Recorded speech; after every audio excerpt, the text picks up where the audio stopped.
Pourquoi souffrez-vous? Par manque de confiance et d'estime, ce qui provoque un grand vide à l'intérieur. Quelles que soient vos souffrances, elles reposent sur ce vide qui fait de vous un enfant dévasté aux commandes d'une vie d'adulte. Nous parlons bien de l'enfant intérieur. D'où vient-il? Où est-il? Permettez-moi de vous l'expliquer. Depuis 2005, je me suis spécialisée en dépendance affective. Pourquoi? Parce que je l'ai traversée et terrassée. J'en suis sortie toute seule, et je le raconte avec humour dans mon best-seller Le syndrome de Tarzan, publié chez Béliveau Éditeur. Vous souhaitez comprendre comment la dépendance affective et donc l'enfant intérieur vous propulse dans les échecs amoureux et dans toutes sortes de pièges? Allons-y! Vos parents vous doivent, quand vous êtes enfant, fille ou garçon, reconnaissance, affection et protection. Pour vous en souvenir, RAP, R-A-P. À travers la reconnaissance, vos parents vous disent « tu fais partie de la famille, tu existes, tu as ta place ». Ce qui fait que quand vous quittez votre famille, vous savez que vous existez. Ce n'est plus un sujet pour vous, c'est évident. À travers l'affection, ils vous disent « tu es aimable et estimable, nous on t'aime ». Ce qui fait qu'adulte, vous vous aimez, vous comprenez pourquoi on vous aime, et surtout, si on ne vous aime pas, ça n'a aucune importance, vous-même, vous n'aimez pas tout le monde. À travers la protection, vos parents vous disent « tu es précieux pour nous, tu es précieuse pour nous. On prend soin de toi et on va t'enseigner à prendre soin de toi plus tard quand tu vas quitter le nid familial ». Avec reconnaissance, affection et protection, votre confiance et votre estime vont commencer à être développées. Ce qui fait que quand vous quitterez votre famille, l'expérience va entraîner la confiance qui va entraîner les victoires, qui va entraîner la confiance, qui va entraîner l'expérience, qui va entraîner les victoires. Donc, puisque votre confiance et votre estime ont déjà été forgées par vos parents, en quittant le nid familial, vous continuez à développer l'un et l'autre.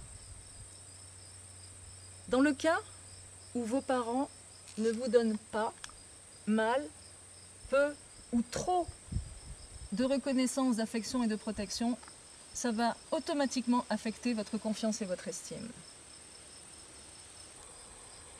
Si vos parents n'ont pas pu vous donner reconnaissance, affection et protection, tout simplement parce qu'ils ne l'ont pas reçu eux-mêmes, votre corps grandit quand même.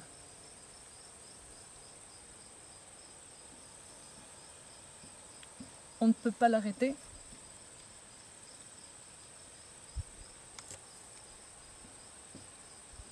Mais votre croissance affective se bloque.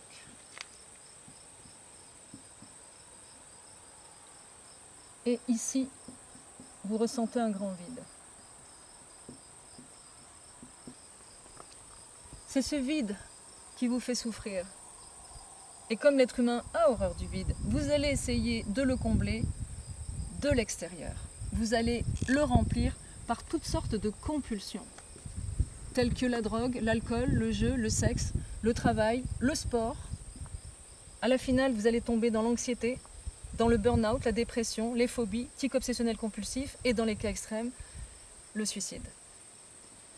Certaines personnes s'adonneront aux compulsions et ne voudront plus entrer en relation. Parce que vous avez aussi une autre possibilité de remplir ce vide, c'est avec une autre personne. Et pas seulement un conjoint, ça peut être également remplir le vide avec les enfants, avec les parents, avec les amis, avec les personnes en général. Donc certaines personnes vont tomber dans les compulsions et ne voudront plus jamais rentrer en relation. Ce seront des indépendants affectifs. En tout cas, ils dépendront de la bouteille et eux-mêmes, ou de la drogue, eux-mêmes se moqueront de ceux qui sont en mauvaise relation, pensant qu'ils ne sont pas concernés. La dépendance affective, c'est le manque de confiance et d'estime qui provoque ce grand vide. La dépendance affective, c'est la mère de toutes les autres dépendances. Vous reconnaissez ici l'enfant intérieur. Cet enfant intérieur qui va s'acoquiner à un autre enfant intérieur, eh bien, c'est ainsi que les couples se forment. Quand vous êtes en dépendance affective et émotive, eh bien, vous allez vers une personne qui est au même niveau de déséquilibre que vous. Ces personnes qui sont en compulsion n'entrent pas en relation. Il y a des personnes qui sont en mauvaise relation, qui n'ont jamais de compulsion, et certains allient les deux les compulsions et les mauvaises relations. Dans quelle catégorie vous reconnaissez-vous?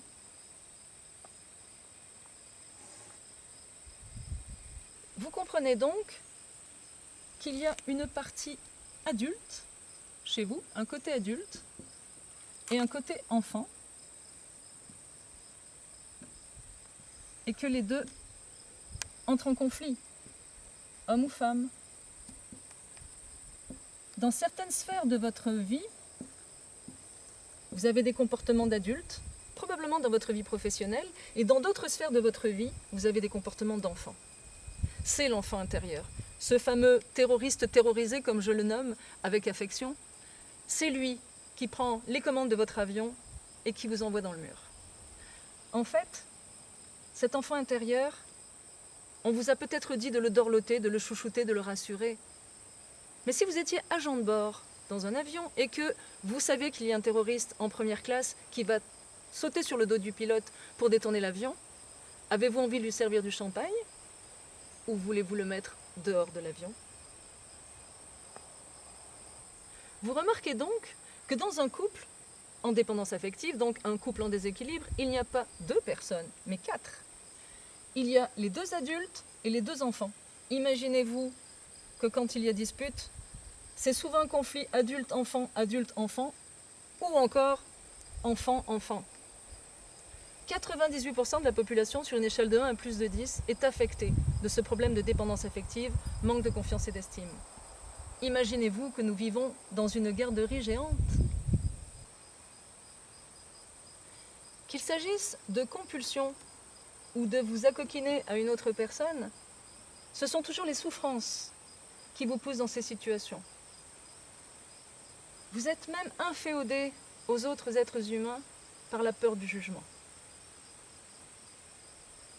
Vous entendrez peut-être que l'être humain est un dépendant affectif, c'est faux.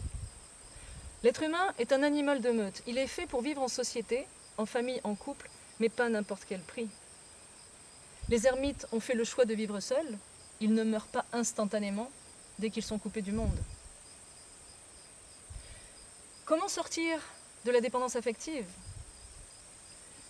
Il suffit de reconstruire votre confiance et votre estime, de façon à faire grandir cet enfant. Reprendre où vous avez arrêté votre croissance affective et la développer, de façon à ce que l'enfant retourne dans le passé et que l'on laisse toute la place à l'adulte. C'est aussi simple que ça. Maintenant, vous savez que vos souffrances viennent de l'enfant intérieur. Souvenez-vous, si vous êtes déterminé, vous en sortirez. Musclez confiance et estime et reprenez le contrôle de votre vie. Si je l'ai fait, vous le ferez aussi. Le bonheur, vous le méritez. Et je suis là pour vous guider.